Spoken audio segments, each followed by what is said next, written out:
Is the medical field offering any hope? Is there any possibility that we will someday eliminate death? And what would this mean for our world? At the University of Southern California, molecular biologist Dr. John Tower and his colleagues have engineered the means to increase the activity of a molecule known as superoxide dismutase in laboratory fruit flies. The increased activity of this molecule, which is also found in humans, has lengthened the lifespan of these flies by 48%.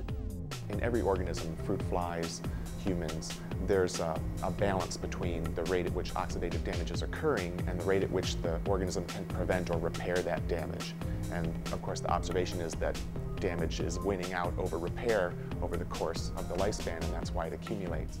What we've done is to genetically engineer fruit flies so that they have a higher level of one of the major cellular antioxidants, which is called superoxide dismutase.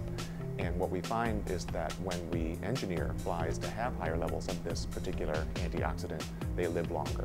Human lifespan is going to keep increasing as we combat each of these aging-related diseases and make improvements in each of those. I think my impression is that human lifespan is going to keep inching forward. It's not too difficult at all to see that with the anti-aging medicine, stem cell research, cloning technologies, whether they're not illegal here, now I'm not going to get into the philosophical debate. The point is that technology is exponentially advancing to the point where anti-aging medicine will solve the aging process. Alcor is the world's largest provider of cryonics services. The cryonics process freezes deceased individuals to preserve DNA and tissue cells in hopes that future advancements in science and technology will allow doctors the chance to repair the ravages of disease and bring these individuals back to life. Eventually, and this is almost a certainty, every expert, virtually every expert in the field of molecular biology and molecular engineering and anti-aging medicine knows full well that in the next generation or two at the latest, people will not have to die anymore.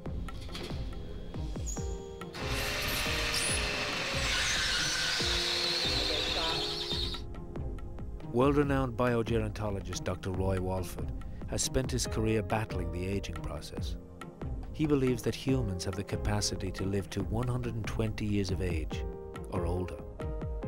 Human immortality is possible theoretically in the sense that there's some animals that do not age, although they don't live forever because accident finally kills them. The aging process, which is a disease like any other, it's just more universal than most diseases known today, eventually will be arrested and then reversed. Well, if people have the money and they want to spend it on freezing their, their bodies or their brains, I suppose if it gives them some sense of continuity, then maybe it gives them some comfort during life. And I suppose that's what they're buying, is comfort. I don't think they're buying physical immortality, and I seriously don't think that any of them are ever going to come back to life. We liken it to an Indianapolis car race. They design an automobile to go 500 miles. If it doesn't, they bring it back into the shop, they redesign it. So you've got a car that's been designed to travel a certain distance. But what happens if you get rid of the checkered flag and have the car go further? You begin to see failures, characteristic failures, fan belts, whatever. In humans, it's cancer, heart disease, diabetes. You begin to see these failures. So the car was not designed to fail. It simply wasn't designed for extended operation. While many are not in agreement on the issue, it is quite conceivable that humankind may someday manufacture the means to live twice as long, possibly longer, and who knows, even forever.